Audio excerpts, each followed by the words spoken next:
Hello students, Wasim सा here. स्वागत है आपका एक बार फिर से हमारे और आपके प्यारे से यूट्यूब चैनल के ऊपर, है ना, जिसमें आज हम लोग सीखने वाले हैं फिजिक्स सब्जेक्ट, है ना, जिसमें बेसिकली आज हम लोग ग्रेविटेशन चैप्टर लेने वाले हैं।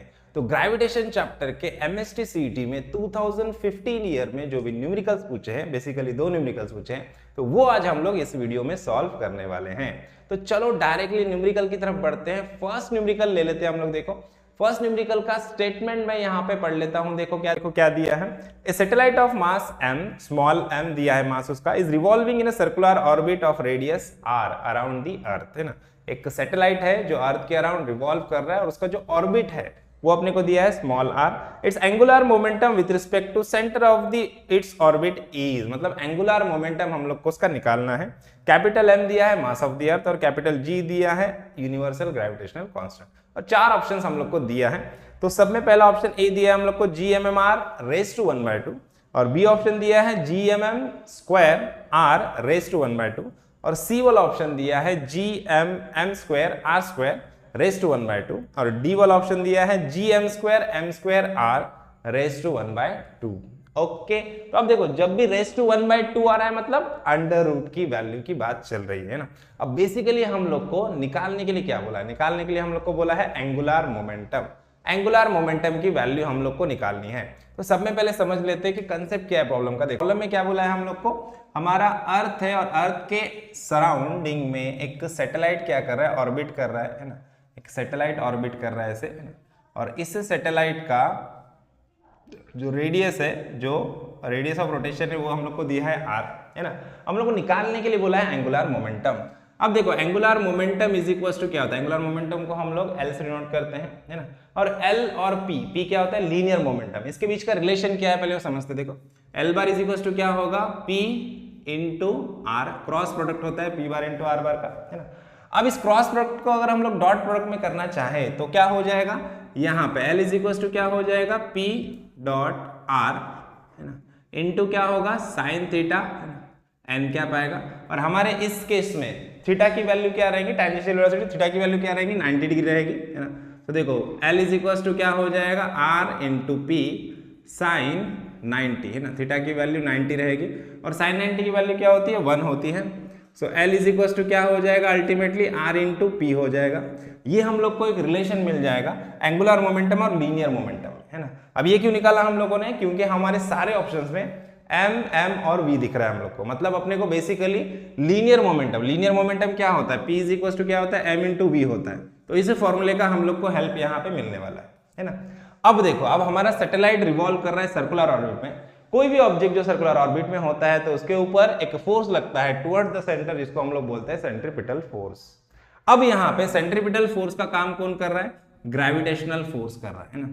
The force which is acting towards the centre, जिसको हम लोग सेंट्रीपिटल फोर्स बोलते हैं, उसी का काम यहाँ पे ग्रेविटेशनल फोर्स कर रहा है। तो यहाँ पे मैं बोल सकता हूँ सैटेलाइट के ऊपर जो ग्रेविटेशनल फोर्स लग रहा है F, जो ग्रेविटेशनल फोर्स है वो किसके बराबर है, वो बराबर है सेंट्रीपिटल फोर्स के, है ना। अब ग्रेविटेशनल फोर्स का फॉर्मूला हम लोग को मिल जाता है न्यूटन्स लॉ ऑफ ग्रेविटेशन से, जो कि क्या है हमारा Gm, कैपिटल M मतलब mass of the earth, into small m upon R square, है ना। कैपिटल M क्या है, mass of the earth, capital G universal gravitational constant, small m है हमारा मास ऑफ द सैटेलाइट, और R क्या है हमारा रेडियस ऑफ रोटेशन। और सेंट्रीपिटल फोर्स क्या होता है, इसका तो सिंपल सा फॉर्मूला है, सबको पता है, mv स्क्वायर बाय r, है ना। फिर m is what, mass of the satellite, और r क्या है, रेडियस ऑफ रोटेशन है ना। और v क्या है, इसका स्पीड है। तो देखो यहाँ पे ये वाला एक r और यहाँ का एक r कैंसिल हो जाएगा, है ना। अब आप बोलोगे यहाँ पे ये m और ये m को हम लोग कैंसिल कर देंगे, m को कैंसिल नहीं करना है, क्योंकि यहाँ से हम लोग को क्या निकालना है, यहाँ से हम लोग को लीनियर मोमेंटम की वैल्यू निकालना है। लीनियर मोमेंटम क्या था, मास इंटू वेलोसिटी, तो m अपने को चाहिए, है ना। सो अब हम लोग क्या करेंगे, यहाँ पे r कैंसिल हो गया, अब यहाँ पे m है, यहाँ पे v स्क्वायर है। देखो हम लोग क्या चाहिए, mv चाहिए, mv मिल रहा है कि अपने को नहीं मिल रहा है, इधर m है और v स्क्वायर है। अगर मैं यहाँ पे m से मल्टीप्लाई कर दूं तो क्या हो जाएगा, m स्क्वायर v स्क्वायर हो जाएगा, तो अपने को p स्क्वायर मिलेगा, बराबर। तो क्या करेंगे, दोनों साइड में m से मल्टीप्लाई करेंगे। देखो सब में पहले ये कट होने के बाद क्या बचा वो लिख देते हैं, इधर r बचा, इधर क्या बचा अपना mv स्क्वायर बचा। लेकिन अपने को p चाहिए, तो p is equal to m into v है, यहाँ पे v स्क्वायर है तो यहाँ पे m से मल्टीप्लाई कर देंगे दोनों साइड में, तो अपने को m स्क्वायर v स्क्वायर मिलेगा, मतलब p स्क्वायर मिल जाएगा, है ना। सो देखो क्या करेंगे, अभी m से मल्टीप्लाई करो दोनों साइड में, तो यहाँ पे क्या हो जाएगा, यहाँ पे m से मल्टीप्लाई करेंगे तो ये m स्क्वायर होगा अपॉन r, और इधर भी क्या हो जाएगा, m स्क्वायर v स्क्वायर हो जाएगा। अब m स्क्वायर v स्क्वायर क्या होता है, p स्क्वायर हो जाएगा, p is equal to mv है, तो यहाँ पे मैं ऐसे लिख सकता हूँ p square is equal to, है ना, p square is equal to क्या हो जाएगा हमारा m स्क्वायर अपॉन r हो जाएगा। अब यहाँ पे p square is equal to इसका वैल्यू है, तो p इज इक्वल टू क्या होगा, टेकिंग रूट, है ना, taking root on both the side, तो क्या होगा, p इज इक्वल टू ये अंडर रूट हम लोग को मिलेगा gmm अपॉन r मिलेगा। ओके, ये वाला m स्क्वायर रहेगा, gmm स्क्वायर अपॉन r मिलेगा। अब p का वैल्यू मिला, लेकिन अपने को लीनियर मोमेंटम निकालना है क्या, नहीं, अपने को एंगुलर मोमेंटम पूछा है। Angular momentum L is equal to क्या होता है, r इंटू पी, है ना। So L is equal to क्या होता है, r इंटू पी, तो यहाँ पे मैं दोनों साइड में r से मल्टीप्लाई करता हूँ, r into p is equal to, यहाँ पे भी r से मल्टीप्लाई करूंगा, देखो तो यहाँ पे दोनों साइड में मैं r से मल्टीप्लाई करूंगा, यहाँ पे r से मल्टीप्लाई करूंगा तो r रूट के अंदर जाएगा तो क्या होगा, r स्क्वायर हो जाएगा। देखो यहाँ पे gmm स्क्वायर, इधर क्या होगा r स्क्वायर, रूट के अंदर गया तो r का क्या हो गया, r स्क्वायर हो गया। अब यहाँ का एक r और यहाँ का एक r कैंसिल हो गया, है ना, तो फिर बचा क्या, rp मतलब ही क्या है हमारा angular momentum, L is equal to root है। अब रूट को कैसे लिख सकते हैं हम लोग, रूट को रेस टू 1/2 लिख सकते हैं, है ना। तो देखो यहाँ पे क्या लिखेंगे हम लोग, capital G m square r whole raise to 1/2, ये आ गया हमारा आंसर, जो कि ऑप्शन बी है करेक्ट आंसर। समझ में आया, तो चलो बढ़ते हैं नेक्स्ट क्वेश्चन की तरफ, जो 2015 का सेकंड क्वेश्चन है। सेकंड क्वेश्चन का स्टेटमेंट मैं यहाँ पे पढ़ लेता हूँ, देखो क्या दिया है, let gh and gd be the acceleration due to gravity at height h above the earth surface and at depth d below the earth surface respectively. If gh is equals to gd, then the relation between h and d is, option दिया है, पहला option दिया है d is equals to h, option B दिया है अपने को d is equals to h/2, option C दिया है d is equals to h/4, and option D दिया है हम लोग को d is equals to 2h। तो चलो देख लेते हैं हम लोग को, तो हम लोग को कंडीशन क्या दिया है क्वेश्चन में हम लोग को कंडीशन दिया है gh is equals to क्या है, gd है, acceleration due to gravity at height h is equal to क्या है, acceleration due to gravity at depth d है।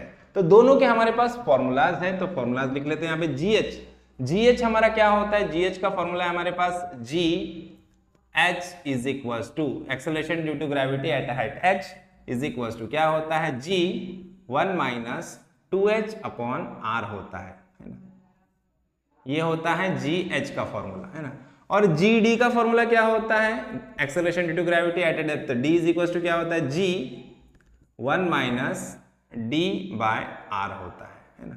अब ये दोनों इक्वल है तो दोनों को इक्वेट करेंगे हम लोग, देखो यहाँ पे g1 माइनस 2h/r, एकदम सिंपल क्वेश्चन है, इज इक्वल टू क्या होगा, g1 माइनस d/r। अब देखो क्या बचेगा, ये g और g कैंसिल, है ना, ये r और r भी कैंसिल, ये 1 भी कैंसिल, बचा क्या, 2h के साथ क्या है, d है, तो d इज इक्वल टू क्या हो जाएगा, 2h, ये रहेगा हमारा ऑप्शन, है ना। कौन सा वाला ऑप्शन है, option D is the correct option. समझ में आया, एकदम इजी था, है ना। सो इस तरह से हम लोगों ने आज दो प्रॉब्लम जो 2015 में एमएसटी सीटी में पूछा गया था, वो प्रॉब्लम हम लोगों ने यहाँ पे सॉल्व किए हैं। आई होप आपको प्रॉब्लम अच्छे समझ में आए हैं। वीडियो अच्छा लगा है तो वीडियो को लाइक कीजिए, ज्यादा से ज्यादा अपने दोस्तों के साथ शेयर कीजिए और चैनल को सब्सक्राइब करना ना भूलिए। तो मिलते हैं नेक्स्ट वीडियो में नेक्स्ट प्रॉब्लम के साथ, तब तक के लिए थैंक यू, बाय बाय।